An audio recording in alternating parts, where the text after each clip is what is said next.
नमस्कार, मैं हूं जल्पा क्षत्रिय और आप देख रहे हो के न्यूज नेशनल। 2021 जरूर चल रहा है, लेकिन अभी से ही 2024 की तैयारी हर कोई पार्टी कर रही है।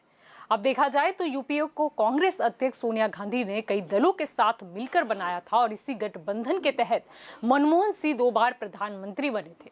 हालांकि 2014 में मिली हार के बाद इसमें शामिल दल धीरे धीरे छिटकने लगे और हाल ही में ममता ने यहां तक घोषणा कर दी कि अब यूपीए नहीं है। तो अब शिवसेना को यूपीए में शामिल कराकर शायद राहुल ये साफ कर देना चाहते हैं कि यूपीए अभी भी है और विपक्ष का नेतृत्व करने में कांग्रेस कमजोर नहीं हुई है। अब देखना यह होगा कि एनडीए वर्सेस यूपीए की इस लड़ाई में दूसरे दलों का क्या वजूद बढ़ता है या फिर उन्हें क्या लाभ होता है। चाहे जो कुछ भी हो, लेकिन एनडीए वर्सेस यूपीए की लड़ाई में आखिरकार कौन जीतेगा या फिर ममता बनर्जी का कोई नया मोर्चा गेम चेंजर साबित होगा। और यही हमारा आज का मुद्दा है और हमारे साथ इस मुद्दे पर चर्चा करने के लिए जुड़ चुके हैं राजनीतिक विशेषज्ञ राजेश ठाकर हमारे साथ जुड़ चुके हैं, भाजपा की ओर से राजू शुक्ला हमारे साथ जुड़ चुके हैं, कांग्रेस की ओर से कमलेश सहानी हमारे साथ जुड़ चुके हैं और आम आदमी पार्टी की ओर से विक्रम दवे भी हमारे साथ जुड़ चुके हैं। आप सभी का स्वागत है के न्यूज में। आपसे राजेश जी शुरुआत करना चाहूंगी। ममता के यूपीए पर निवेदन के बाद शिवसेना के मुखपत्र सामना की बात करें तो उसमें लिखा गया कि ममता की राजनीति कांग्रेस उन्मुख नहीं है। पश्चिम बंगाल से उन्होंने कांग्रेस, वामपंथी और बीजेपी का सफाया कर दिया, ये सत्य है, लेकिन फिर भी कांग्रेस को राष्ट्रीय राजनीति से दूर रखकर एक सियासत करना ये मौजूदा जो फास्टिस्ट राज की प्रवृत्ति है उसे बल देने के जैसा है। क्या लगता है क्या होगा आगे यूपीए में? बिल्कुल, जो शिवसेना ने आज सामना में आर्टिकल लिखा है वो शब्दशः बिल्कुल सही है, क्योंकि देश के अंदर हम देखें तो 2 नेशनल पार्टी है। वैसे रजिस्टर तो कई पार्टियां हैं, लेकिन सही रूप से देखें तो 2 नेशनल पार्टी है, एक भारतीय जनता पार्टी और एक भारतीय राष्ट्रीय कांग्रेस। ये दोनों ही ऐसी पार्टी है, गुजरात से लेकर असम तक और जम्मू से लेकर कन्याकुमारी तक पूरे देश में उनका संगठन है। कहीं पर ज्यादा तो कहीं पर कम, लेकिन स्टेक है सारे स्टेट के अंदर। तो ये दोनों पार्टियों को छोड़कर आप राष्ट्रीय राजनीति को देख नहीं सकते, पहली बात यह है। दूसरी बात यह है कि जो ममता बनर्जी पश्चिम बंगाल की जीत से उत्साहित होकर अपने आप को भारतीय जनता पार्टी का राष्ट्रीय विकल्प बनाने की कोशिश में है, उसे यह समझना चाहिए कि महाराष्ट्र में एनसीपी को मिले वोट, उत्तर प्रदेश में समाजवादी पार्टी को मिले वोट, पश्चिम बंगाल में ममता बनर्जी को मिले वोट और जेडीयू को बिहार में मिले वोट। ये 4 बहुत बड़े प्रादेशिक पार्टी का नाम मैं ले रहा हूं जी। उनसे 3 गुना वोट पूरे देश में आज भी कांग्रेस को अर्चित हो रहे हैं। यानी 20 करोड़ से ऊपर भारतीय जनता पार्टी के अलावा एक ऐसी पार्टी है जो पूरे देश के अंदर से अपने वोट शेयर ले जा रही है। अब कोई एक स्टेट का कोई नेता जिसका वजूद पश्चिम बंगाल के बाहर है नहीं, कोई एक ऐसा नेता कि जिनका वजूद उत्तर प्रदेश के बाहर है नहीं, वो अगर पूरे देश की राष्ट्रीय राजनीति को अपने चश्मे से देखे तो ये थोड़ा ज्यादा चीज है। और आपने जो बात बताई, शिवसेना ने जो कहा कि आप अगर भारतीय जनता पार्टी के वैचारिक विरोधी है, आइडियोलॉजिकल डिफरेंस है, अगर आपका सिर्फ सत्ता पाना यही आपका ख्वाब नहीं है, तो आपको कहीं ना कहीं कांग्रेस से विमुख होकर अगर चुनाव में जाना है तो वो डायरेक्टली या इनडायरेक्टली भारतीय जनता पार्टी को सपोर्ट करने के जैसा ही है, क्योंकि जितने वोट बटेंगे इतनी भारतीय जनता पार्टी को उसका फायदा मिलेगा। ये कहने का तात्पर्य शिवसेना का है। जी बिल्कुल। कमलेश जी आपकी और यहाँ पर आना चाहूंगी। ममता बनर्जी का जो निवेदन था कि अब यूपीए नहीं है, जिसके बाद देखा गया कि सियासत तो गर्म हुई, लेकिन साथ ही यूपीए के अस्तित्व पर जब सवाल खड़ा हो गया तो फिर कांग्रेस भी काफी एक्टिव मोड पर नजर आई और अब लग रहा है कि शायद शिवसेना भी यूपीए के साथ फिर एक बार दिखे। जल्पा जी, पहले तो आपका बहुत बहुत शुक्रिया, आपने यहाँ पे मुझको लाइव किया। ममता जी ने जिस तरह से यूपीए को नीचा दिखाने की कोशिश की है, ममता जी को मैं ये बोलना चाहता हूं कि अगर आपका अभी जो वजूद है वो यूपीए की वजह से ही है। आज आप इतनी ऊंचाई पे गए हो तो आप यूपीए के सपोर्ट से ही मुख्यमंत्री बने हो। उसके बाद आपका वजूद हुआ जो सपोर्ट हमारा लेके गए, और आज उन्हीं सपोर्ट के कारण आज इतनी ऊंचाई तक गए। और आज यूपीए को इस तरह से आपको नीचा दिखाना ये आपको शोभा नहीं देता है। ममता जी, जिस तरह से पश्चिम बंगाल में इलेक्शन हुआ, भले हमारी कांग्रेस लड़ी, फिर भी इतना विरोध करके नहीं लड़ी जितना आपको सपोर्ट किया।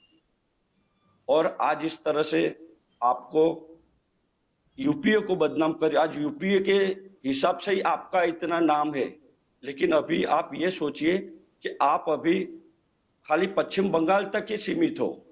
आप ऑल इंडिया में पूरा फेमस होते होते फेमस तो हो गए हो, वो बात अलग है, लेकिन आपकी पार्टी पूरी इंडिया में आते आते बहुत वक्त लगेगा।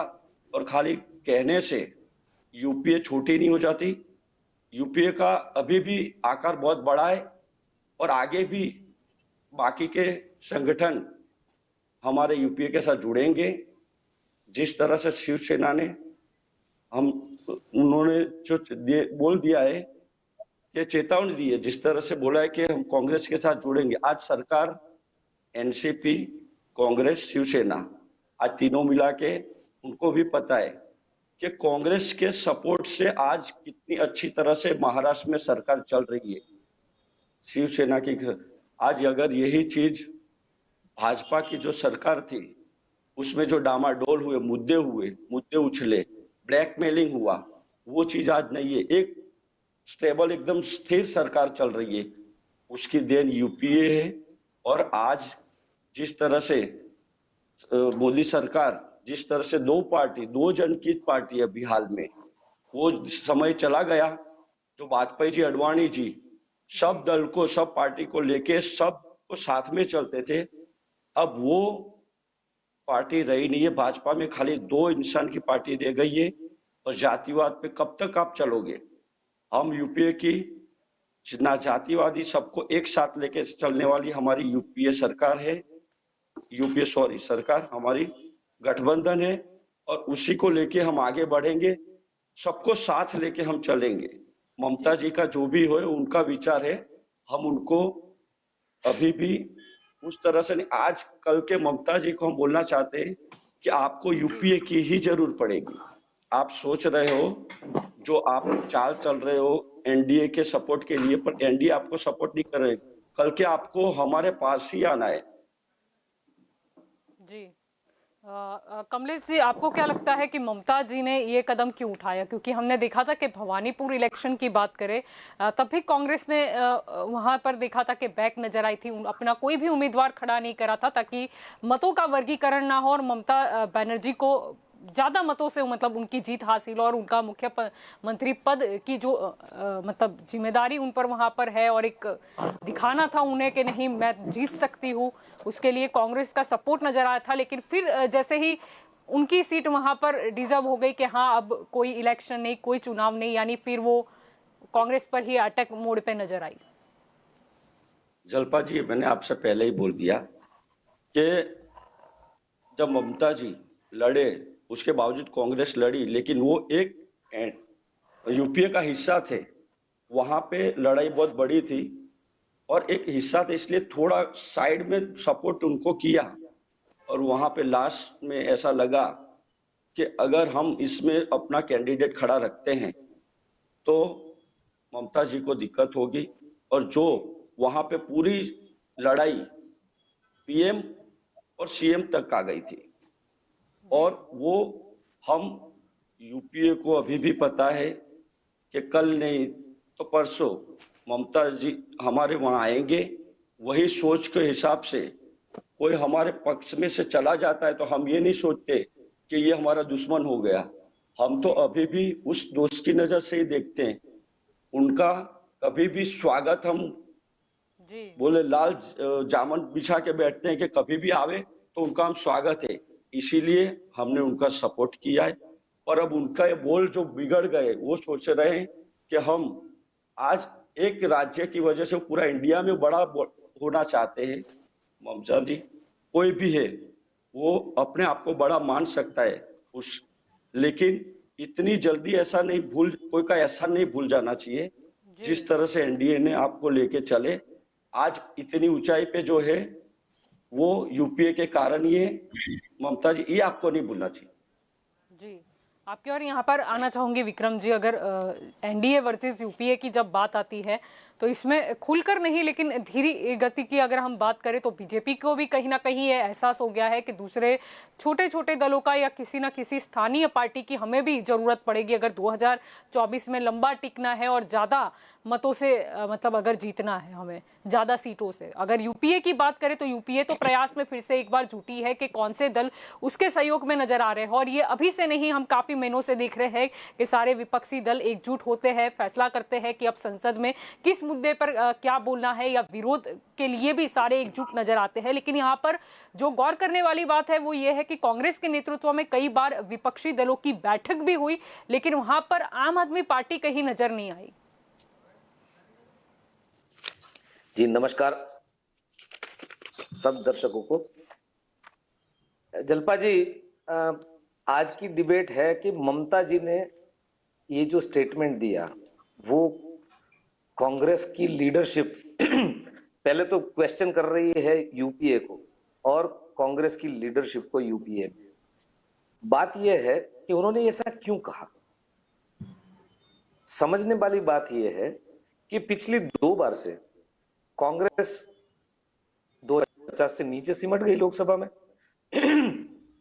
और दूसरी बार कभी कभी हो जाता है कि एक बार कुछ न कुछ ऐसा वेव आ जाता है एंटी का, लेकिन दूसरी बार 53 सीटों। आज की तारीख में यूपीए के घटक अगर देखें हम तो यूपीए की लोकसभा में स्ट्रेंथ है वो 91 सीट है, 91 सीट्स, और राज्यसभा में स्ट्रेंथ है 55 सीट। और यूपीए की मुख्य घटक है वो कांग्रेस, सबसे बड़ा घटक कांग्रेस है, फिर डीएमके है जो 24 सीट, उसके बाद एनसीपी वो 5 सीटें हैं, और उसके बाद जितने भी घटक है बाकी टोटल 21 घटक है तो और 18 घटक है, किसी को भी 2 या 1 या maximum Indian Muslim league Kerala को 3 सीटें हैं लोकसभा में। तो ये समझने वाली बात है कि यूपीए जो है वो धीरे धीरे इरोड हो चुका है। पिछले 2 लोकसभा के बाद 2014 के बाद यूपीए इरोड हो रहा है, और उसके लिए कांग्रेस ने कोई मेजर स्टेप लीडरशिप लेके उसको रोकने का कोई कार्यवाही नहीं की है, तब जाके ममता जी के पास से ये बात रही है। दूसरी ये भी बात है, ममता जी क्यों कह रही है, क्योंकि हम तो बड़े निष्पक्ष होके ये मामला की रहे आम आदमी पार्टी, तो ममता जी ये भी कह रही है कि बंगाल में जब इलेक्शन हुई तो उन्होंने जो लड़ाई की, जो एप्रिशिएट शिवसेना ने भी की है, उद्धव जी ने भी की है सामना में, कि she fought like a tiger. तो ये जो इन्होंने, और उस समय बंगाल में लेफ्ट फ्रंट और कांग्रेस ये दोनों मिलकर लड़ाई की है और फिर भी उनकी 0 सीट है। और मेरे कांग्रेस के साथीदार, रिस्पेक्टेड साथीदार है, उन्होंने बताया कि ममता जी उनकी वजह से बैठी हुई है और पिछली इलेक्शन में भी उनको सपोर्ट किया, सपोर्ट करके घर के तीना, ये तो बात समझ में आती नहीं है कि कोई 0 सीट लेके किसी को सपोर्ट कर दे तो आप इलेक्शन लड़े ही क्यों। तो जो दिख रहा है वो एकदम क्लैरिटी है कि आज की तारीख में कांग्रेस के पास लीडरशिप का क्राइसिस कांग्रेस में आंतरिक भी है, और जब आंतरिक लीडरशिप का क्राइसिस होगा तो यूपीए के घटक भी उनको तुरंत स्वीकृति लेगी नहीं। तो ममता जी वो लेके बैठी है, और उद्धव जी का स्टैंड ये आया कि हालांकि वो यूपीए के साथ नहीं है जी, लेकिन उन्होंने कहा कि जब लीडरशिप क्राइसिस आती है तो यूपीए डिसकंटिन्यू नहीं होना चाहिए, लेकिन लीडरशिप कौन करेगा उसके लिए बैठ के ये काम किया जाना चाहिए।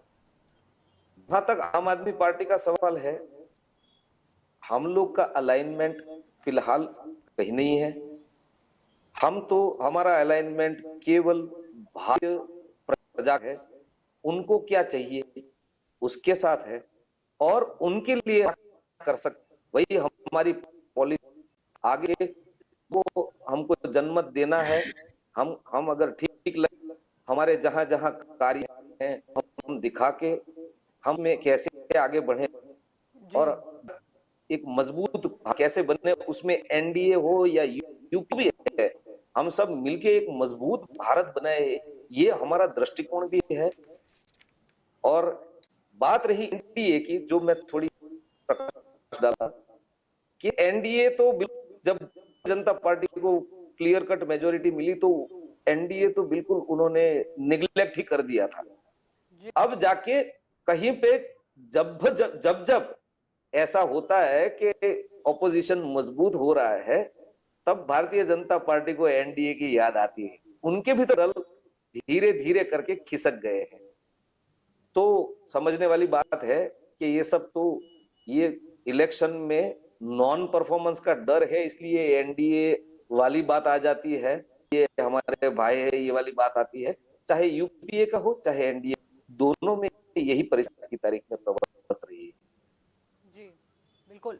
राजू जी आपकी ओर आना चाहूंगी। यूपीए के सामने एनडीए कितना मजबूत है, शायद यही दिखाने के लिए गोरखपुर में ये फैसला लिया गया था कि क्यों ना अपना दल की अगर हम बात करें और निषाद पार्टी की बात करें, उनके जो अध्यक्ष है अनुप्रिया पटेल और डॉक्टर संजय निषाद की अगर हम बात करें तो उनको साथ में लाकर ये संदेशा दिया जाए कि अगर यूपीए या फिर ममता बनर्जी भी अलग से सारे विपक्षी दलों को एक करके कोई मोर्चा बनाना चाहती है तो शायद कहीं ना कहीं अगर हम बात करते हैं एनडीए की तो एनडीए भी पीछे नहीं हटेगा।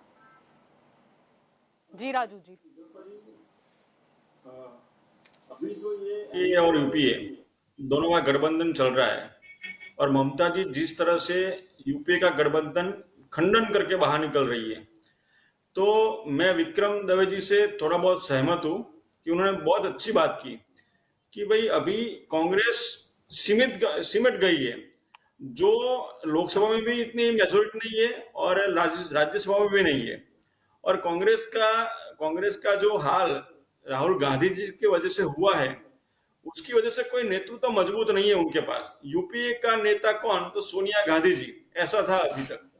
अभी ऐसा हो गया है कि उनके अंदर भी विवाद हो गए हैं और यूपीए जो पूरे कई दलों का अलायंस था, उसके अंदर अगर सत्ता नहीं आती है तो सब लोग अपना अपना सोचेंगे कि भाई हम कहाँ जाए, कहाँ क्या करेंगे, अकेले खड़े रहेंगे या किसी के साथ गठबंधन करेंगे। तो अभी ममता जी को पता चल गया है कि भाई सोनिया गांधी जी या राहुल गांधी यूपीए को बहुमत नहीं दिला पाएंगे। और रही बात अरविंद केजरीवाल जी की, वो बहुत ही होशियार नेता है, उनको पता है कि अभी ये डुबती नैया है, उसमें बैठना नहीं है, तो वो उनके साथ गठबंधन नहीं करेंगे। तो ममता जी अपने आप पश्चिम बंगाल से बाहर निकल गई है अभी, कि पश्चिम बंगाल से बाहर निकल के सब जगह पे उन्होंने अपने उम्मीदवार खड़े किए। अभी यहाँ पे अहमदाबाद में जो नेक्स्ट प्रीवियस इलेक्शन हुआ था उसमें भी उनकी डिपोजिट गई, मगर उन्होंने एक कैंडिडेट खड़ा किया था। तो अभी वो सब जगह पे घूम रही है, महाराष्ट्र में भी गई, राजस्थान में, गुजरात में, सब जगह पे उन्होंने कैंडिडेट को ढूंढने का चालू किया है। तो ममता जी का एक स्टैंड क्लियर है कि ये जो यूपीए का नेतृत्व उनको करना है, उन्होंने साबित कर दिया। और रही बात राहुल गांधी जी की, तो दिल्ली में 2-3 बार गए लेकिन उनको कुछ मिल नहीं पाए, ऐसा भी न्यूज़पेपर में हमने देखा था कि ममता जी और सोनिया जी की मीटिंग भी नहीं हो पाई। तो इनकी वजह से अभी ये साफ दिख रहा है कि यूपीए पूरा टूट गया है, उनके पास कोई लीडर नहीं है। और ममता बनर्जी जो भी पश्चिम बंगाल में थी, बहुत अच्छी पोजीशन में है, लेकिन अभी बाहर निकल के पूरे भारतवर्ष में वो नेतृत्व करना चाहती है, तो सबको साथ में लेकर चलने वाली है। और शिवसेना को भी अभी प्रॉब्लम होगा, क्योंकि अब अगर यूपीए नहीं रहा तो शिवसेना को भी तकलीफ होने वाली है। तो शिवसेना अपना स्टैंड क्लियर करने में लगी है और स्टेटमेंट दे रही है कि भाई क्या करना चाहिए क्या नहीं करना चाहिए। वैसे तो वो लोकल पार्टी है, महाराष्ट्र की, सिमट गई है महाराष्ट्र के अंदर, मगर अभी उनकी सत्ता है, तो सत्ता जाने का डर सबको रहता है कि भाई अगर यूपीए चला गया तो मेरी सत्ता भी नहीं रहेगी, एनसीपी अलग हो जाएंगी, कांग्रेस अलग हो जाएगी। तो उसकी वजह से ये सब 2024 की अभी जो तैयारी कर रहे हैं, उनकी ये सब ये जो अभी चुनावी प्रचार अभी से चालू हो गया है डीजलबाजी। जी, लेकिन एनडीए की कुछ बात नहीं की आपने राजू जी। एनडीए का गठबंधन अभी क्या है, मेजोरिटी में अभी भारतीय जनता पार्टी है और जी, तो एनडीए किसी के की जो जरूरत नहीं दल है है मतलब। वो साथ में अभी है। और उन सब, ये भारत लोकशाही देश है, जिसको जिस जी। गठबंधन में जाना है वो जाएंगे। मगर अभी एनडीए एक है, कोई एक दो दल थे उसको निकलना था, वो निकल गए अपनी मर्जी से, लेकिन अभी जो है वो रहने वाले हैं। और 2024 में आप देखेंगे कि एनडीए में और भी दल जुड़ेंगे। जो जी। यूपी के साथ नहीं रहना चाहते हैं वो नरेंद्र भाई और अमित भाई के नेतृत्व के अंदर आएंगे। अकाली दल का क्या लगता है क्या होगा पंजाब, वैसे तो पंजाब में भी इलेक्शन आ रहे हैं। एक बार फिर से बोलिए, मैं आवाज चला गया था। वैसे तो पंजाब में भी इलेक्शन आ रहे हैं, अकाली दल का क्या होगा, मतलब एनडीए में आएंगे अकाली दल या एनडीए नहीं? के साथ अभी उनका एनडीए के साथ अलायंस नहीं है, तो हर एक पार्टी अपना अपना एजेंडा लेकर निकलती है। भारतीय जनता पार्टी अपना एजेंडा लेकर निकलेगी, अकाली दल उनका एजेंडा लेकर निकलेंगे। अमरिंदर सिंह अभी भाजपा के साथ में आएंगे और उन्होंने बोला है कि हम 3-4 दल इकट्ठे होकर वहां सरकार बनाने की कोशिश करेंगे।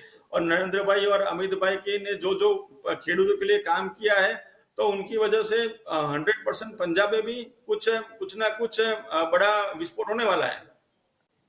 जी, आपकी ओर फिर से लौटना चाहूंगी राजेश जी। यहाँ पर जो हम चर्चा कर रहे थे पहले यूपीए की और एनडीए की, क्या लगता है 2024 में क्या होगा? क्योंकि उससे पहले तो हम देखेंगे कि कई राज्यों में इलेक्शन आने वाले हैं, विधानसभा के चुनाव में शायद इसी में तय हो जाएगा कि कौन से पक्ष की क्या मतलब साझेदारी रहती है, उनका तालमेल कैसा रहता है।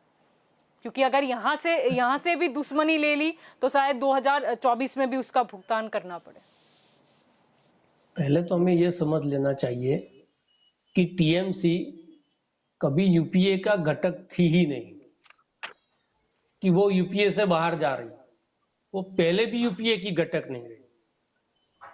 जिस तरह से वाईएसआर है जगमोहन का, के चंद्रशेखर राव है, नवीन पटनायक है, ये भारतीय जनता पार्टी की आइडियोलॉजी के खिलाफ अपने अपने प्रदेश में लड़ रहे हैं, लेकिन ये यूपीए के घटक नहीं थे जी। तो उनकी राजनीति पूरी अलग है। मेरे आम आदमी पार्टी के मित्र जो बात कर रहे हैं, ये ममता बनर्जी जी की जो मजबूरी है वही मजबूरी आम आदमी पार्टी की है।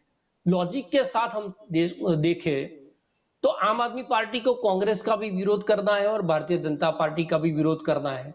क्यों? क्योंकि उनको गुजरात में आके कांग्रेस और भाजपा दोनों के खिलाफ लड़कर अपनी जगह बनानी है। वो अगर पंजाब में जा रहे हैं तो पंजाब में भी कांग्रेस और भाजपा के खिलाफ लड़कर अपनी जगह बनानी है। तो नेशनल लेवल पर अगर अपनी पार्टी को दिल्ली से बाहर निकालकर वो प्रादेशिक पार्टी नहीं है वो दिखाना है, तो उसको देश में जाना पड़ेगा। और जब देश में जाएंगे तो कहीं पर भारतीय जनता पार्टी मजबूत होगी, कहीं पर कांग्रेस मजबूत होती है, वो दोनों के खिलाफ लड़ना पड़ेगा जी। अगर वो ये यूपीए के घटक हो जाते हैं तो दिखता ऐसा है कि आप देश की जो चुनाव आते हैं उसमें तो कांग्रेस के साथ मिल जाते हो, और जब प्रदेश का इलेक्शन आता है तो कांग्रेस के खिलाफ होते हो। तो ये किस प्रकार की आपकी राजनीति है, उसका जवाब देने से नहीं बनता। न ममता बनर्जी को बनता है, न केजरीवाल जी को बनता है। ममता बनर्जी की आज की जो स्थिति है, वो स्थिति में लगभग वो अरविंद केजरीवाल की स्थिति के साथ जोड़ता हूं, जो दिल्ली की एक जीत के बाद इतना बड़ा उनको ख्वाब आ गया नेशनल राजनीति में आने का, वो वाराणसी नरेंद्र मोदी के खिलाफ चुनाव लड़ने के लिए चले गए। तो ये जल्दबाजी बाद में उनको पता चल गया। अब धीरे धीरे दूध का जला हुआ छाछ को फूंक फूंक कर पिए, इस तरह से आम आदमी पार्टी की राजनीति चल रही है जी। हर एक राजनीतिक दल को अपनी स्ट्रेटेजी और अपनी जगह बनाने के लिए जो भी नीति को अख्तियार करना है उसके लिए वो स्वतंत्र है। लेकिन आज जब बैठकर आप यूपीए के बारे में बात कर रहे हो तो कहीं ना कहीं इस बात का स्वीकार करना चाहिए कि यूपीए का जो ड्राइविंग सीट पर बैठा हुआ दल है वो कांग्रेस है, उसको कोई नकार नहीं सकता। जैसे मैंने पहले कहा, 20 करोड़ से ज्यादा वोट लाने वाला कांग्रेस के अलावा भारतीय जनता पार्टी के खिलाफ लड़ रहे दलों में से कोई एक दल का नाम हमें दिखाओ। 4 बड़े बड़े प्रादेशिक दल का टोटल मिलकर भी वो नहीं होता। और आप अगर इस देश का प्रधानमंत्री बनने का ख्वाब देख रहे हो तो कहीं ना कहीं आपकी जो व्यक्तिगत महत्वाकांक्षा है वो आपकी आइडियोलॉजी से ऊपर जा रही है। और आप जो बता रहे हो कि देश पर लोकतंत्र का खतरा है, देश का संविधान खतरे में है, भारतीय जनता पार्टी के चलते अगर ये राज लंबा चला तो देश में लोकतंत्र बरकरार नहीं रहेगा, तो ये तो बहुत बड़ी लड़ाई है। उस लड़ाई में निजी स्वार्थ को छोड़कर आपको सभी को एक छत्र के नीचे आना पड़ेगा। जिस तरह से इमरजेंसी के बाद जयप्रकाश नारायण के आह्वान पर सारे लेफ्ट और राइट, कभी हम सोच नहीं सकते थे कि डाबेरी और जमनेरी विचारधारा दोनों एक साथ होगी, एक रूप के नीचे होगी, लेकिन वो हुआ क्योंकि उस वक्त उनकी जरूरत ये थी कि जो ये सरकार है उसके खिलाफ आइडियोलॉजिकल फाइट करनी है और एक आंदोलन चला। उस आंदोलन में सारे लोग उसके अंदर शामिल थे। वो लालू प्रसाद यादव भी उसमें शामिल थे और अखिलेश के जो पिता थी वो भी रूप के अंदर शामिल थे। तो अगर आपका गोल एक है, अगर आपका गोल यही है, बड़ा गोल है कि देश को बचाने का है, जो बात हो रही है, तो उसमें अरविंद केजरीवाल को अपनी राजनीति को परे रखना पड़ेगा और ममता बनर्जी को भी अपनी राजनीति को परा रखना पड़ेगा। कांग्रेस को छोड़ के भारतीय जनता पार्टी को आप हरा दोगे, ये हो नहीं सकता। मुझे ये बात बता दो कि ममता बनर्जी के साथ आज कौन सा दल है? ये बात का जवाब ये पैनल में बैठा हुआ कोई भी आदमी दे दे। क्या अरविंद केजरीवाल की पार्टी से जो प्रतिनिधित्व कर रहे हैं वो सीना ठोक कर ये बोल रहे हैं कि हम ममता बनर्जी के साथ गठबंधन करने जा रहे हैं? अभी तक ममता बनर्जी के साथ किसी भी दल ने ये बात नहीं की कि हम आपके नेतृत्व में या तो एक अलग जो मोर्चा बनेगा उस मोर्चे के अंदर हम शामिल होने जा रहे हैं। तो हवा बातें चल रही, एक अलायंस ऐसा बनाने की कोशिश हो रही है जो कांग्रेस के साथ भी नहीं है और भारतीय जनता पार्टी के साथ भी नहीं है, वो लोगों का एक अलग अलायंस बने। बात इतनी है, उसमें यूपीए खत्म हो गया है। ऐसे देखे तो एनडीए के जो बड़े दल थे, अकाली दल या शिवसेना, वो आज कहां है एनडीए के साथ? नीतीश कुमार जिस तरह से भारतीय जनता पार्टी के साथ प्रेशर टेक्निक कर रहे हैं, वो 2024 आते आते नीतीश कुमार का क्या होगा वो भी हमें पता नहीं है। बाकी जो आम आदमी पार्टी वाले भाई गिना रहे थे 1 सीट 2 सीट, तो भारतीय जनता पार्टी के जो 23 या 24 घटक है उसमें सारे ऐसे ही है। जो 2 बड़े घटक थे उनके, वो अब भारतीय जनता पार्टी के साथ नहीं है। तो जो एनडीए की स्थिति है वही यूपीए की स्थिति है। और राजू भाई पूछ रहे थे कि सोनिया गांधी के नेतृत्व में, तो आप मुझे बता दो कि एनडीए का संयोजक कौन है? ये बात का मुझे जवाब दे दो। अगर एनडीए अस्तित्व में है, अभी की जो सरकार है वो एनडीए की सरकार है, तो एनडीए का संयोजक कौन है? आप अल्पमत में थे तब आप फर्नांडिस को बनाया था उसका संयोजक। जब बहुमत में आ गए, आपको पता चल गया कि हमारी अकेले से सरकार बन गई है, तो आपने जो आपके घटक थे उससे हाथ छुड़वा लिया। और भारतीय जनता पार्टी के कांग्रेस में विरोधाभास यह है कि भारतीय जनता पार्टी के साथ जो पार्टियां गई वो या तो छोटी हो गई या तो खत्म हो गई, और कांग्रेस के साथ जो पार्टियां गई उसमें कांग्रेस को खत्म कर दिया, और जो उसके साथ चलने वाली पार्टी थी वो बड़ी हो गई। आप उसमें एनसीपी को भी देख लो। तो ये दिक्कत कांग्रेस और भारतीय जनता पार्टी दोनों की है। तो एनडीए में जो जाने वाले लोग हैं वो अभी ये सोच रहे हैं कि भारतीय जनता पार्टी इतनी मजबूत है तो हमारी आवाज वहां पर सुनाई नहीं देगी, हमारी जगह हम बना नहीं पाएंगे, इसलिए वो अपनी जगह बनाने के लिए एनडीए से अलग हो रहे हैं। और यूपीए में जो है वो लीडरशिप क्राइसिस है, उससे कोई नकार नहीं सकता। लेकिन अगर आपको भारतीय जनता पार्टी को राष्ट्रीय लेवल पर परास्त करना है तो दूसरा कोई विकल्प ऐसा नहीं है जो कांग्रेस के अलावा हो सके। उन्होंने कहा कि 55 सीट है कांग्रेस के पास, दूसरी कौन सी पार्टी है जिसके पास 55 सीट है? क्या आम आदमी पार्टी केरल में जाके चुनाव लड़ सकती है, आसाम में जाके चुनाव लड़ सकती है, नागालैंड में जाके चुनाव लड़ सकती है? आप 3 या 4 प्रदेशों में सीमित हो, और वहां भी अभी जगह नहीं बनी दिल्ली के बाद, अभी अपने आप को प्रूव करना बाकी है। और ममता बनर्जी तो पश्चिम बंगाल के बाहर उनको राजनीतिक रूप से, चेहरे के रूप से सब जानते हैं, लेकिन राजनीतिक रूप से आपको वोट लेना पड़ता है। वोट लेने के लिए आपका संगठन होना चाहिए, आपके पर प्रत्याशी इतने होने चाहिए, तब आप राष्ट्रीय राजनीति कर सकते हो। लेकिन जो प्रशांत किशोर है वो आउटसोर्सिंग कर रहे हैं ममता बनर्जी का, और एक प्रकार से उनको लोगों के अंदर स्वीकृति दिलाने की कोशिश कर रहे हैं कि अभी जो भारतीय जनता पार्टी के खिलाफ कोई मोर्चा बने, उसमें कांग्रेस शामिल हो या ना हो, तो उस मोर्चे का चेहरा जो हो वो ममता बनर्जी बने। ममता बनर्जी फाइटर है, ममता बनर्जी लड़ी है पश्चिम बंगाल के अंदर, और मोदी की जो राजनीति थी कि साम दाम दंड भेद की, जो सांप्रदायिक ध्रुवीकरण की, वो सारे हथियार उन्होंने वहां पर परास्त कर दिए। वो बात सही है, लेकिन आप एक प्रदेश के अंदर सफल होने से पूरे देश के अंदर सफल हो जाएंगे, ये बात भी इतनी सही नहीं। जी बिल्कुल।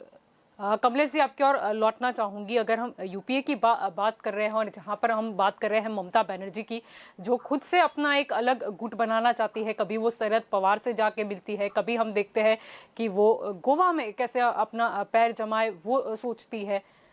क्या लगता है अगर आगे जाकर ममता बनर्जी शायद कामयाब भी हो कि 2-4 दलों को अपने साथ में लेके एक अलग गुट बनाए, क्या लगता है इससे अगर मतों का विभाजन हुआ तो फिर भाजपा को इससे फायदा नहीं हो जाएगा?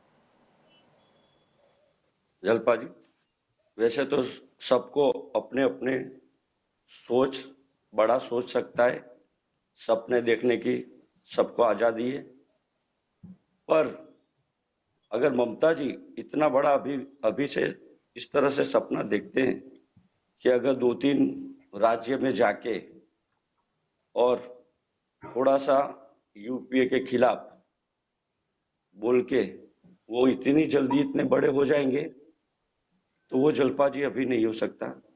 अगर यूपीए में रह के अगर लीडरशिप उनको अगर उनके आगे बड़ा बढ़ना है तो यूपीए में सबका स्वागत है।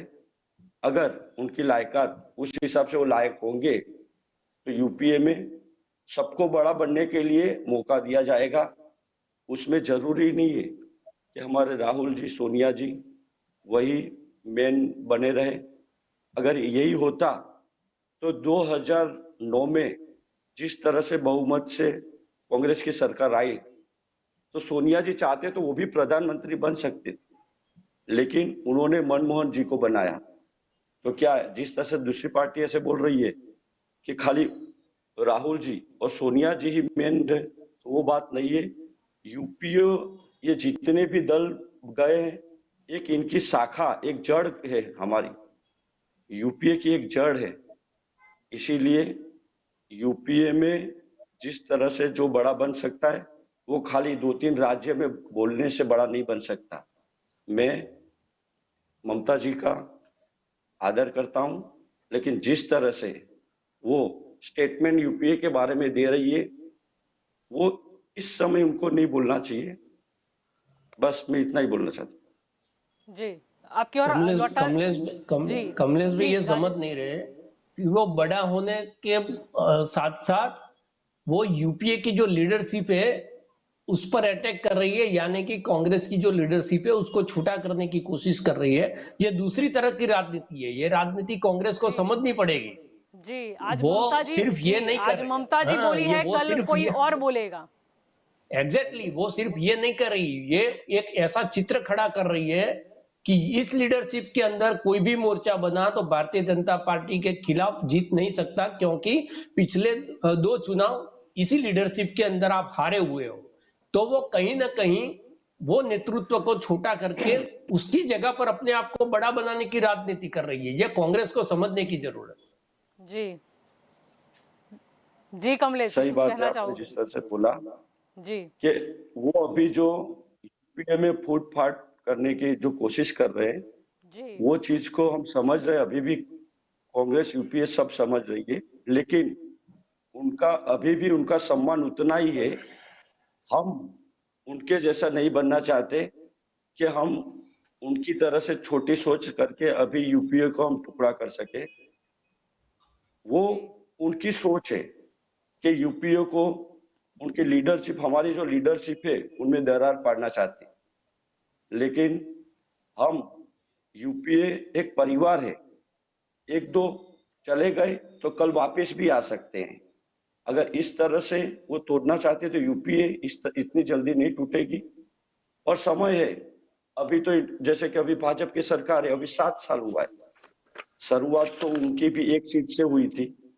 तो अभी धीरे धीरे धीरे धीरे अभी हम प्रजा को समझा नहीं पाए, जिसके कारण आज हमारी इतनी कम सीटें आई है। लेकिन उसका हम पूरा वो कर रहे हैं और धीरे धीरे हम भी प्रजा को हमने समझा है। लेकिन इस तरह से जैसे जातिवादी में हम उनको नहीं समझा पाए। हम पूरे जातिवादी संगठन को लेके चलने वाली पार्टी है, इसीलिए हम कोई के बारे में एकदम विरोध में नहीं जा रहे और ममता जी का अभी भी हम आदर कर रहे हैं। हम एकदम से वो कितना भी अपने बड़े बनने के लिए यूपीए को छोटा बना सकते हैं, लेकिन हम उनका अभी भी आदर कर रहे हैं। जी बिल्कुल। विक्रम जी, आपकी ओर आना चाहूंगी। अगर यहाँ पर दो बड़े इलेक्शन की हम बात करते हैं, एक तो आता है पंजाब, जहाँ पर सेकंड लीड पोजीशन पे था पिछले चुनाव में। अगर आम आदमी पार्टी की बात करें, वहाँ पर सत्ता पक्ष में कांग्रेस है। और जैसे कि गोवा की हमने बात की थी कि गोवा भी, वहाँ की अगर हम बात करते हैं तो वहाँ पर भी आम आदमी पार्टी अपनी जमीन तराश रही है। लेकिन वहाँ पर भी प्रचार की बात करें तो ममता बनर्जी पीछे नहीं हट रही। उन्हें भी ऐसा है कि छोटे छोटे अगर प्रदेशों में भी उन्होंने अपनी पकड़ मजबूत कर ली तो कहीं ना कहीं वो ये साबित कर पाएगी कि बंगाल के अलावा भी कुछ प्रदेशों में उनकी पोजीशन अच्छी है। अब क्या लगता है आगे क्या होगा? क्योंकि अगर हम गोवा देख ले, पंजाब देख ले, तो फिर कांग्रेस की बात करें, ममता बनर्जी की बात करें, गुजरात आ जाते हैं तो भाजपा आ जाती है। जल्पा जी, देखिए, द ब्यूटी ऑफ इंडिया है, आपने बोला राजेश जी ने, कि सबको समझना चाहिए, कांग्रेस को समझना चाहिए कि उनको हटाने के लिए ममता जी कुछ काम कर रही है और यूपीए का लीडर बनने की उनकी कवायद है, या यूपीए को डिसॉल्व कर देने की कवायद है। एक चीज समझनी पड़ेगी कि हमारी form of democracy, parliamentary form of democracy matter करते हैं, केवल वोट्स नहीं करते हैं। ये हमारा स्ट्रक्चर है, ये स्ट्रक्चर को हमने अभी तक एक्सेप्ट कराई है। हम इसमें कोई चेंज लाने की बात सोच भी नहीं रहे। अभी मुझे प्रश्न ये हो रहा है कि राजद का क्या स्टैंड है यूपीए के बारे में, नेशनल कॉन्फ्रेंस का क्या स्टैंड है, बीएसपी का क्या स्टैंड है, जगन मोहन रेड्डी का क्या स्टैंड है, तेलंगाना राष्ट्रीय समिति का क्या स्टैंड है, किसी का भी। अब जेडीएस का क्या स्टैंड है, देवेगौड़ा भी मिलने गए थे प्रधानमंत्री जी को। तो सोचने वाली बात है, आज अभी जो काम चल रहा है वो कांग्रेस ने इनिशिएटिव नहीं लिया है। कांग्रेस सुसुप्त, उसकी लीडरशिप सुसुप्त है। वो अक्रॉस द कंट्री लोगों को इकट्ठा नहीं कर पा रहे हैं, तब जाके किसी और ने ये इनिशिएटिव लिया है। ये चीज समझनी चाहिए। अगर ममता जी नहीं लेती तो कोई और लेती, कोई नहीं लेता तो एनडीए के खिलाफ कोई खड़ा नहीं, ये परिस्थिति खड़ी हो जाएगी देश में। तो कि ये फासिस्ट ताकत है NDA, Bharatiya Janata party, fascist ताकतों के सामने इकट्ठा यूपीए को इकट्ठा करना चाहिए। ये बात डिबेट का ये शब्द यूज हुआ था और डिबेट में ये बात चल रही थी। तो भारत के अंदर डेमोक्रेसी प्रिवेल करे, और हमारे बाप दादाओं ने जो हमको डेमोक्रेसी दी है उसमें ऑपोजिशन भी मजबूत हो और देश में जो जिसकी भी सरकार हो उसको अकाउंटेबल बनाया जाए, उसको क्वेश्चन पूछने वाले लोग चाहिए अक्रॉस द कंट्री। अब ऐसा जरूरी नहीं है कि किसी एक व्यक्ति को या एक पार्टी का स्टेट इलेक्शन लड़ना जरूरी भी होता है। फॉर्म ऑफ डेमोक्रेसी में एक कंसोलिडेशन इकट्ठी होती है। ये मत भूलिए कि यूपीए, यूनाइटेड प्रोग्रेसिव अलायंस 2004 में it was a post poll alliance. Election के बाद ये अलायंस हुई थी। ये केवल सत्ता और पावर लेने के लिए अलायंस हुई थी। यही चीज एनडीए में हुई थी 99 में। जी राजू जी, आपकी और यहाँ पर आना चाहूंगी। समझने वाली सप्ताह और वो या पंजाब में या जहां पे भी वो स्पेस बनाना चाहती है तो उनका अधिकार है। हम अपनी तरह से आम आदमी पार्टी अपनी स्पेस हम अपनी बात रखते हैं, लोगों को जी। हम पसंद आएंगे डेमोक्रेसी में तो जी देंगे। जी, यानी कि आम आदमी पार्टी यूपीए हो या फिर ममता बनर्जी वाला कोई मोर्चा हो, कहीं पर भी नहीं रहेगी, अलग से मतलब हर राज्यों में नजर आएगी। नहीं, हमारे फिर अगर हमारे विचारधारा के साथ परफॉर्मेंस राजनीति जो हमारी है, राजनीति या फिर बदलने शायद वाली बात, ये भी वो विचारधारा के रहेगा साथ कोई अगर बैठेंगे तो जरूर अगर बैठेंगे। 2024 की बात करें, अगर कुछ टसन भी देखी गई कि कौन सीट पर विराजमान होगा, उस समय शायद इंडिविजुअल जो अगर दल होंगे उनका भी महत्व और ज्यादा बढ़ जाएगा कि कौन किसके सपोर्ट में आता है आफ्टर इलेक्शन। देश के हित में जो जरूरी होगा जी करना सबके लिए हिताव है। जी जी, राजू जी आपकी ओर आना चाहूंगी, क्या कहना चाहोगे? यहाँ पर एनडीए की बात चली है, एनडीए में कौन कौन है, क्या लगता है अभी भी जरूरत है या नहीं है? 2024 कितनी सीटें? नेशनल डेमोक्रेटिक अलायंस, उसका अभी चेयरपर्सन की जिम्मेदारी माननीय अमित भाई शाह कर रहे हैं और प्रधानमंत्री के रूप में नरेंद्र भाई है। तो ये जो गठबंधन है सबका, एनडीए और यूपीए, अभी विक्रम जी ने बताया कि हम कहीं नहीं है, ये तक साधु, गुजराती में तकवादी बोलते हैं, ऐसा है कि जिसके तड़ में लड्डू उसके तड़ में हम। 2013 के साल के अंदर अरविंद केजरीवाल जी ने ये 70 दलों का जो गठबंधन हुआ था उसमें हाथ मिला के स्टेज पे खड़े थे। 2013 के बाद उसको लगा कि भाई अभी तो ये डूबती नैया है, उसमें जाने की जरूरत नहीं है, तो चले गए। और जो फासिस्ट ताकत के उन्होंने जो अभी बोला, तो कौन फासिस्ट है इंडिया में वो सबको पता है। जो ताकतें भारत को तोड़ने वाली बात कर रही है उनको ये लोग अच्छा बोल रहे हैं, और जो भारत को जोड़ने वाली बात कर रहे हैं उनको ये लोग फासिस्ट बना रहे हैं। तो उनका सीधा मतलब यहीं से निकल जाता है कि ये लोग किस प्रकार के आदमी हैं। दूसरी बात बताई यूपीए की, कांग्रेस की, तो कमलेश भाई ने तो स्वीकार सहज शब्द में कर लिया कि भी हम लोग अभी टूट रहे हैं।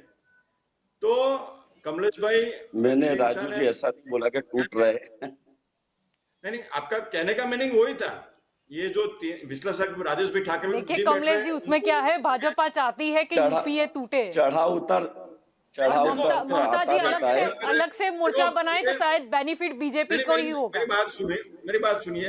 हाँ, वही बोल रहा हूँ कि अभी तो इसीलिए मैंने बोला। प्रधानमंत्री जी तो है कमलेश जी नहीं, आपकी और भी लौटेंगे। जी राजू जी, पार्टी कैसे डिमोलिश हो, सामने वाली पार्टी का कैसे कैंडिडेट हारे, वही सब, कांग्रेस हो या भाजपा हो या आप कोई भी हो, वो तो अपना ही सोचेंगे कि भाई अपने को सत्ता में आना है तो क्या करना पड़ेगा, बराबर है।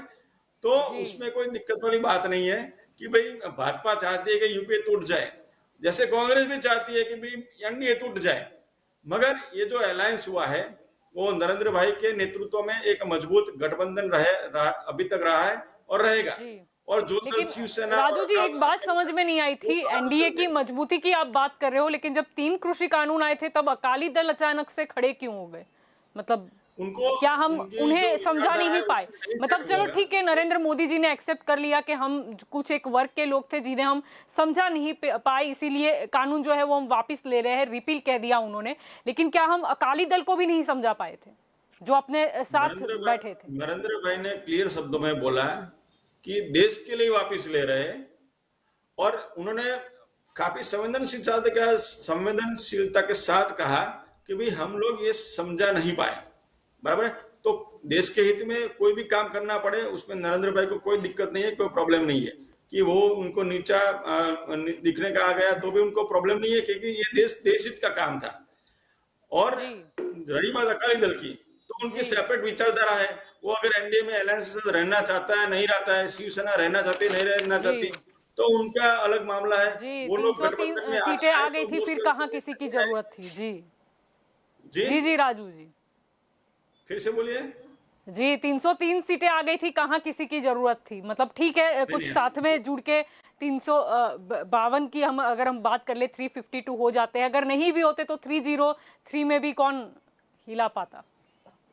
नहीं, ऐसी बात नहीं है। एनडीए का जो सरकार अभी चल रही है वो बराबरी चल रही है, और जिनको साथ रहना है वो रहेंगे। और 2024 में भी अगर शिवसेना और अकाली दल फिर से आएंगे तो वो मोस्ट वेलकम है। जी जी, लेकिन लगता है आप आएंगे आपके साथ शिवसेना और अकाली जी। हम शरद पवार की बात करें तो चलो ये तो उनका तो कांग्रेस के साथ भी काफी अच्छा, मतलब अगर हम बात कर लेते हैं उनके राजनीतिक संबंधों की, अगर हम बात कर लेते हैं कि ममता बनर्जी भी शरद पवार से साथ मिलने गई थी, यानी एनसीपी, अगर उसके साथ वाली पार्टी की बात कर ले शिवसेना, लेकिन वो तो कहीं ना कहीं राहुल गांधी की साइड नजर आ रहे हैं। क्या लगता है, आ पाएंगे 2024 में? आप तो मैंने अभी बताया कि यूपी में भी नहीं है और एनडीपी में नहीं है। वो जिसके तरफ में लड्डू देखेंगे उसके तरफ में वो जाएंगे, लेकिन नरेंद्र भाई के साथ तो कभी नहीं आएंगे, क्योंकि यहाँ पे जो आता है वो राष्ट्रवादी विचारधारा के अंदर हो तो ही आ सकता है। अरविंद केजरीवाल आज अलग बोलते हैं, कल अलग बोलते हैं। सब जानते हैं कि उन्होंने देखिए, हम केवल 9 दिए और फिर भी आप जी, हमारे नहीं, ऊपर यानी डिबेट कर रहे हैं, वही हमारा जीत राजू है। जी, राष्ट्रवादी यानी क्या मतलब? अभी अभी तक श्री राष्ट्रवादी। कृष्ण जन्मभूमि के साथ में के मथुरा की तैयारी है, अगर वो जो बोलेगा वही आएगा, मतलब 2024 में आपके नहीं, साथ? जो विचारधारा के साथ जुड़ना चाहता है वो मोस्ट वेलकम है। अरविंद केजरीवाल जी अगर विचारधारा के साथ जुड़ना चाहते हैं तो भी मोस्ट वेलकम है। अगर नहीं जुड़ना चाहते हैं तो उनकी विचारधारा से वो चलेंगे। जी, आपकी जी। और आना चाहूंगी राजेश जी। ये तो महत्वपूर्ण ही है यहाँ पर कि एनपीए के साथ, मतलब एनडीए की बात करें, उनके साथ कौन नजर आता है, यूपीए के साथ कौन नजर आता है, लेकिन महत्वपूर्ण ये भी है कि 2024 के लिए मुद्दा क्या रहेगा, क्योंकि मुद्दा अगर प्रस्तापित करना है तो शायद 2 साल तो लग ही जाएंगे लोगों के मन में, हर मतलब प्रदेश में, हर जहन में ये सेट करना कि नहीं अब ये मुद्दा है, अगर 2024 में आपने हमें मत दिया तो ही ये हो पाएगा, वरना ये भूल जाओ। मुद्दा तो हम हर चुनाव में देखते ही हैं, जी जो राजू भाई बार बार रिपीट कर रहे हैं, राष्ट्रवाद। जी वो अरविंद केजरीवाल को लेने के लिए उनको आपत्ति है, लेकिन मुफ्ती मोहम्मद सईद कौन सी उनकी राष्ट्रवादी आइडियोलॉजी के साथ मैच हो रही थी, जिसकी गोद में बैठकर उन्होंने जम्मू कश्मीर में सरकार बनाई थी, उसका जवाब वो नहीं दे पाएंगे। जी तो चुनाव आते आते जो सत्ता में जो लोग हैं वो तो कहीं ना कहीं अपनी जो फेलियर्स है, जो उन्होंने अपने विजन डॉक्यूमेंट्स में वादे किए थे लोगों से, वो निभा पाए या नहीं निभा पाए उसका हिसाब देने के बजाय, महंगाई पर बात करने के बजाय, बेरोजगारी पर बात करने के बजाय, देश की आर्थिक स्थिति पर बात करने के बजाय, चीन जिस तरह से देश को चारों ओर से घिर रहा है वो कूटनीति पर बात करने के बजाय यही राष्ट्रवाद, संप्रदायवाद, जय श्री राम, हमने पश्चिम बंगाल में भी देखा, राम की बात ज्यादा हुई, काम की बात कम हुई। हमने दिल्ली के चुनाव में भी देखा कि घर में घुस कर, आपके घर में घुस के बलात्कार हो जाएगा, एक भय की राजनीति वहां पर हुई। तो उसके सामने जो लोग हैं उनको पता है कि भारतीय जनता पार्टी कौन सी पिच पर खेलती है, तो उनको अपना जो ग्राउंड है वो तैयार करना है। जो भारतीय जनता पार्टी के खिलाफ जो लोग हैं उन्हें इस बात पर डटे रहना है कि हमें जो प्रजा को असुविधाएं हो रही है, जो उनके बेसिक मुद्दे हैं, उस मुद्दे पर सरकार की जो विफलताएं हैं उसको बार बार रिपीट करते हुए हर सड़क पर, सोशल मीडिया पर और पार्टी के फोरम पर, तो लोगों के जहन के अंदर ये डालना है कि राम मंदिर तो भव्य बन गया, लेकिन राम मंदिर बनने से देश की सारी समस्याओं का हल नहीं हो गया। ठीक है, वो एक आस्था का स्थान था हिंदुओं का, कोर्ट के अंदर से उसका ऑर्डर आ गया, वो हो गया, हम जय श्री राम बोलेंगे, लेकिन जय श्री राम के साथ हमारे बच्चे को काम भी चाहिए। तो ये बात जो है वो बेसिक मुद्दे हैं। दूसरी बात, जो 2014 से लेकर 2019 में जो जो वायदे किए गए थे उस पर भारतीय जनता पार्टी कितना खरा उतरी, उस पर चर्चा होनी चाहिए। भारतीय जनता पार्टी चर्चा को घुमाने के लिए कुछ भी करे, लेकिन आपको उस मुद्दे पर डटे रहना है। तभी जो बहस है, जो आम आदमी पार्टी है वो कह रहे हैं कि वो डिफरेंट राजनीति कर रही है और बहुत सही राजनीति कर रही है। आज गांधीनगर के मेयर को मैं सुन रहा था, वो कह रहे हैं कि 5 मॉडल गवर्नमेंट स्कूल मैं बनाने का ख्वाब देख रहा हूं। ये ख्वाब कहां से आया? वो दिल्ली से आया। आज गुजरात के अंदर आम आदमी पार्टी के आने के बाद जो दीनदयाल क्लिनिक की बातें हो रही है, जहां पर भी यही सांप्रदायिक बातें होती थी, लेकिन अभी ये जो सरकारी स्कूलें हो उसको मॉडर्न बनाने की बात हो रही है। तो ये जो राजनीति है वो कहीं ना कहीं चर्चा में आनी चाहिए। इसी राजनीति पर दिल्ली में हमने देखा कि सांप्रदायिक ध्रुवीकरण का जो चरम होना चाहिए वो चरम हो गया, फिर भी जनता ने आम आदमी पार्टी को जिताया, क्योंकि वहां पर काम की राजनीति पर आम आदमी पार्टी डटी रही। वो अपने जो मुद्दे थे उससे भटकी नहीं। वो जो वहां से प्रहार कर रहे थे उसका जवाब देने के बजाय उन्होंने जो काम किया था वही बता रही। तो यही यूपीए के घटक दलों को भी करना है कि सामने से कोई भी बात हो, बेमुद्दा की बात, उसका जवाब देने के बजाय जो सवाल सत्ता से आप 5 साल तक पूछ रहे हो वो सवाल जनता पूछने लगे। उस स्थिति को अगर आप पैदा करोगे तो कहीं ना कहीं जो परिस्थिति है आपके अनुकूल होगी, वरना ऐसा ही होगा। हर पार्टी अपने अपने महत्वाकांक्षा लेकर चलेगी, हर व्यक्ति अपने अपनी राजनीति लेकर चलेगी और वोटों का बंटवारा होगा, मुद्दों से भटकेंगे और भारतीय जनता पार्टी अपने मिशन में जैसे सफल होती है वैसे सफल हो जाएगी। जी जी बिल्कुल। कमलेश जी आपकी ओर आना चाहूंगी। महत्वपूर्ण बात यह है क्योंकि अगर बीजेपी की तरफ से देखा जाए तो राष्ट्रवाद हमेशा से उनका प्रमुख मुद्दा रहा है, यानी कि जो दल उनके साथ हो या जो उनके सपोर्ट में हो वो राष्ट्रवादी विचारधारा से है, जो नहीं है वो कहीं ना कहीं इसके विरोधी है। जलपा जी, इनका पहले से स्टैंड रहा है कि अगर ये उनके साथ कोई जाते हैं तो राष्ट्रवादी है और इनसे अलग हो जाते हैं तो ये राष्ट्रवादी नहीं है। मैं राजू जी से एक बात पूछना चाहता हूं कि अभी इन्होंने बोला कि मोदी जी ने कृषि कानून 3 उन्होंने अभी पास किए, तो अगर उसमें तो कांग्रेस यूपीए भी उसमें तो राजी थी, तो फिर संसद में उन्होंने चर्चा क्यों नहीं की? क्यों निलंबित किए गए सांसदों को? वो थोड़ी उनका विरोध करे, तो पहले से ही कृषि कानून के खिलाफ थे और अगर कैंसिल हो रहा है तो वो तो सपोर्ट ही करेंगे। इनका मतलब इनका एक ही एजेंडा रहा है कि इनके हाँ में हाँ मिलाए वही राष्ट्रवादी है, बाकी सब जैसे ही गए तो वो आतंकवादी से जोड़ा जाते हैं। कोई बोले ये पूरे मुस्लिम है, ये है, जातिवादी पे आ जाते हैं। ये इनका हमेशा स्टैंड रहा है। जलपा जी जी विक्रम जी आपकी ओर आना चाहूंगी। जैसे कि यहाँ पर चर्चा भी हुई, अगर दिल्ली की बात करते हैं, अगर उसके अंकों को देखते हैं तो शायद एक बड़ी टक्कर अगर बीजेपी को किसी ने दी हो तो दिल्ली में आम आदमी पार्टी है, क्योंकि 70 में से 62 सीट, ये बहुत बड़ी बात होती है आपस में। क्या लगता है आने वाले समय में, जैसे दिल्ली मॉडल लेकर तो मतलब आगे बढ़ रही है आम आदमी पार्टी, लेकिन हर राज्य की भौगोलिक स्थिति अलग होती है, क्या उस हिसाब से कुछ अलग मॉडल भी उभर कर आएगा आने वाले समय में? बिल्कुल जी, आपकी बात सही है। आम आदमी पार्टी ये कि जैसे मैंने पहले कांग्रेस 50,000 सभा और 53 इन 2019 रिपीट, जब एक ही रकम रिपीट होती है उसके तारण अलग निकलना शुरू हो जाते हैं। उसी तरह आम आदमी पार्टी दिल्ली में 70 में से 2000 में आम आदमी पार्टी 67 सीट 67 और जब आई तो 62 सीट्स, जी मैसिव बहुमत मिला है। केवल 9 साल पुरानी पार्टी है, हमारा जन्म 2000 बाद हमारी पॉलिसी से इतने प्रभावित हो चुके हैं कि आप हमको इतना वजूद दे रहे हैं।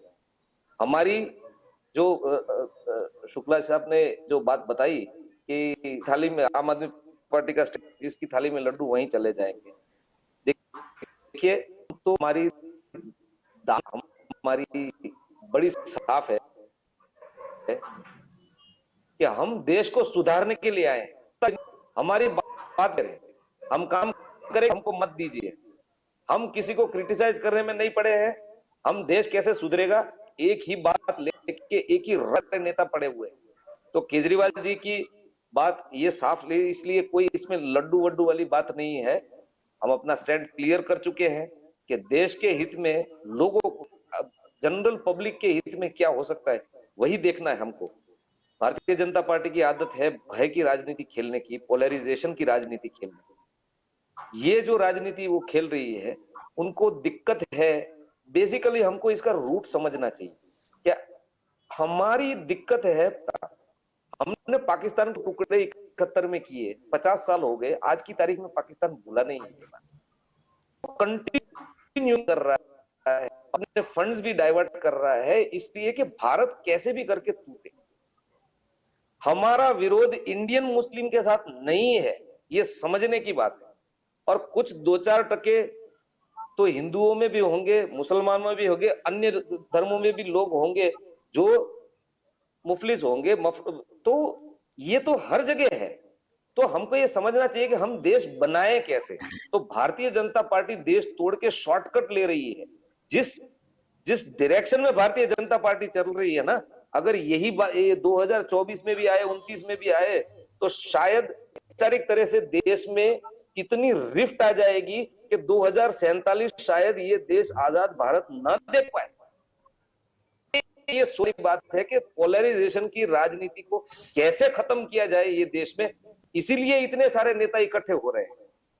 अगर भारतीय जनता पार्टी अपना स्टांस बदल दे और पॉजिटिव रहे तो कोई दिक्कत ही नहीं, देश को आगे बढ़ाए। तो और संसदों को निलंबित करने वाली जो बात थी ना, वो ऐसी है कि भारतीय जनता पार्टी ने कुछ बहुत सारे ऐसे बिल्स पास करने हैं जिसके अंदर उसको डिस्कशन नहीं करना है, और उनको बहुमत लेने के लिए राज्यसभा में 12 सांसद अगर निलंबित करेंगे तभी जाके ये हो सकेगा। इसलिए कोई भी फॉल्ट के बगैर निलंबित कर दिया है सांसदों को, विरोध पक्ष के। स्टेट बैंक ऑफ इंडिया की जो ग्रामीण शाखाएं हैं, उनके जो ऋण देने का में अडानी की पार्टनरशिप हो गई। आप समझो, ये क्रोनोलॉजी को समझने की जरूरत है कि देश को बेचने के लिए ये बैठे हुए हैं। सही बात है। आपको दिखाई जाती है एक चीज कि संसद में ये 3 कानून वापस ले लिए, उसके साथ साथ इतने कानून आ गए उसमें। अभी 16 और 17 तारीख को बैंक यूनियन जो है उस पर स्ट्राइक करने के लिए जा रही है कि हमारी बैंकों को मत बेचो। हम जिन राष्ट्रीय धरोहरों पर गर्व करते थे, हम अभिमान करते थे कि हमारी स्टेट बैंक ऑफ इंडिया से 10% तक का वर्किंग कैपिटल नहीं है अदानी के पास, और उसके बावजूद उनकी ग्रामीण शाखाओं की ऋण के अंदर अदानी को पार्टनरशिप दे दी गई। यानी धीरे धीरे पिछले दरवाजे से जो प्राइवेट ऑपरेटर्स है, वो प्राइवेट ऑपरेटर्स पूरी सरकार पर कब्जा कर रहे हैं। और ऐसा हो जाएगा एक वक्त कि सिर्फ 2 या 3 उद्योगपति जो है उनका स्टेक इतना बड़ा हो जाएगा कि पूरे देश की जो नीति है, वो नीति निर्धारण करने में अंदर उन लोगों का इंफ्लुएंस हो जाएगा। ये चीजें बहुत दिक्कत वाली चीजें हैं और ये चर्चा इस पर होनी चाहिए। और ये जो बड़ी चीजें हैं, वो बड़ी चीजों पर सारे दलों को एक होना चाहिए और अपनी जो चिंता है केवल इन्फ्लुएंस की बात नहीं है जी। ठाकर साहब, केवल इन्फ्लुएंस की बात नहीं है, ये पॉलिसी डिक्टेट कर रहे हैं। चाहे डिफेंस की पॉलिसी हो, चाहे एक्सटर्नल अफेयर्स की पॉलिसी हो। और अगर अदानी और अंबानी इतने पसंद है भारतीय जनता पार्टी को, तो मैं ये कहता हूं कि वो ना लूटे, उनको सपोर्ट करो, वो बाहर जाके लूटे और देशों को लूटे। वो मूडी है वो भारत में लाए, जैसे चाइना कर रहा है। चाइना अपने इंडस्ट्री को लोकली सपोर्ट नहीं करता है, चाइना अपने इंडस्ट्रियल को बाहर भेजता है, उनको वहां सपोर्ट करता है। जी राजू जी, ये पॉलिसी में बेसिक डिफरेंस हमको समझना होगा। जी राजू जी, आखिर में आपके पास आना चाहूंगी, क्या कहना चाहोगे? क्योंकि यहाँ पर प्रश्न जब आता है एनडीए और यूपीए, ये तो ठीक है राजनीति है और राजनीति के जरिए ही हमें मिलेगा आगे कि कौन देश का नेतृत्व कर रहा है, लेकिन जब वो सीट पर विराजमान हो गए तो फिर मुद्दा सिर्फ देश का नहीं रहता, अंतर्राष्ट्रीय लेवल वो भी आ जाता है। चाहे हम पाकिस्तान की बात करें, चाइना की बात करें या अमेरिका की बात करें, तालिबान की बात करें। और अगर देश को स्ट्रांग रखना है तो फिर फाइनेंशियली स्ट्रांग होना पड़ेगा। जी शॉर्ट में बताना चाहता हूँ कि विक्रम जी को ऐसे शब्द शोभा नहीं देते। भारत बिगड़ा हुआ नहीं है, भारत को हम सुधारने आए, ऐसा नहीं बोलना चाहिए। मेरा देश महान है, वो कभी बिगड़ा ही नहीं था, बराबर है। तो जी। भारत के लिए ऐसा सत्ता आप यूज मत करो, किसी भी पार्टी के साथ यूज करो आप, लेकिन भारत को सुधारने के लिए हम आए। आप कौन है भाई सुधारने वाले? भारत कहाँ बिगड़ा हुआ है बताइए? भारत में क्या ऐसा हो गया भारत बिगड़ गया? तो आपको ये शब्द वापिस मैंने लेने चाहिए। ये शब्दों का इस्तेमाल नहीं किया है। राजू जी, आप रेफरेंस ठीक देख है लेना, राजू जी, आप राजू जी, रेफरेंस देख लेना हम विक्रम देश जी। की जीडीपी को सुधार लेंगे। हाँ, मैं वही बोल रहा हूँ। और दूसरी बात, उन्होंने बोला है कि सबको भय है, तो भय में तो रहना ही पड़ेगा। जो लोग देश के खिलाफ हैं, जो लोग भारत को तोड़ने की बात कर रहे हैं, जो लोग देश बाद में, आप तो भाजपा पहले, देश बाद में, आपकी बात तो ये होती है हमेशा। जो लोग चित्र का विरोध कर रहे जो हैं, भाजपा के उनको खिलाफ है रहना ही उनको पड़ेगा। आप और देते मेरी हैं। बात सुनिए, उनको भय में रहना ही पड़ेगा। और जो कश्मीर में जो अभी अभी भारत का तिरंगा फहराने की बात कर रहे थे कि हम नहीं यार लाशों बिछा देंगे, खून बह जाएगा, उन लोगों को भी भय में रहना ही पड़ेगा। जी। तो विक्रम जी, आपकी दिल पार्टी की क्या दूरी और तो दिल्ली की कश्मीर वाली बात दूरी मत कम करिए। नहीं हुई। आप तो गुजरात में लोगों को अरेस्ट करते हैं, उसकी उनके बात करिए। स्टेटमेंट से, आप ये स्टेटमेंट जो से ये आपके तो खिलाफ बात जाहिर है करता कि है दिल्ली उसको की अरेस्ट दूरी कर और देते दिल हैं, की दूरी कम दिल्ली नहीं का हुई है। समन भेज देते हैं। यहीं पे निकलता है भाई। आप तत्ववादी है, आपका राष्ट्रवाद है। देखिए, कोई आप बात जिस कोई बात डायरेक्शन में नहीं, भारत को कोई ले बात जा रहे नहीं, हैं, कोई बात नहीं, हमारा विश्व गुरु बनने का सपना साकार होगा ना, बस होगा राजू जी। भारत विश्व गुरु बनेगा, 100% बनेगा, और नरेंद्र भाई की अगुवा में ही बनेगा। अच्छा, ओके, ठीक है। हम उम्मीद ये रखते नहीं हैं कहते कि उम्मीद रखते 2014 के उम्मीद बाद रखते हैं आजादी कि मिली भारत विश्व गुरु बने और उसमें हर एक भारतीयों का सहयोग हो। आप सभी मेरे साथ इस चर्चा में जुड़े, इसलिए आप सभी का शुक्रिया। दंगल देश का में आज हमने ये मुद्दा लिया था कि क्या एनडीए वर्सेस यूपीए हमें 2024 में देखने को मिलेगा। जैसे ही ममता बनर्जी की तरफ से ये बयान आया कि अब यूपीए नहीं है, फिर हमने देखा कि यूपीए फिर से एक बार, यानी कि कांग्रेस पार्टी जो यूपीए का नेतृत्व करती थी, कांग्रेस पार्टी फिर एक बार एक्शन मोड में नजर आई। और कहीं ना कहीं शिवसेना भी अब फिर खुलकर यूपीए के समर्थन में आए, वैसा भी नजर आ रहा है। लेकिन प्रश्न ये उठता है कि अगर ममता बनर्जी अगर कामयाब भी हो जाती है 2024 से पहले कुछ दलों को अपने साथ लेने में, तो इसका मुनाफा कहे या तो फिर इसका हम एडवांटेज कहे, क्या वो बीजेपी को जाएगा या फिर कहीं ना कहीं नुकसान कांग्रेस को कर देगा। प्रश्न ये भी उठता है, अगर हम एनडीए की बात करते हैं, क्या बीजेपी दूसरे दलों के समर्थन में रहेगी या उनका सहयोग लेने के लिए तत्पर दिखेगी? क्योंकि अगर 2024 में शायद अगर मुश्किलें पैदा हो गई, तो फिर कहीं ना कहीं सीट हासिल करने के लिए कुछ दलों की आवश्यकता पड़े।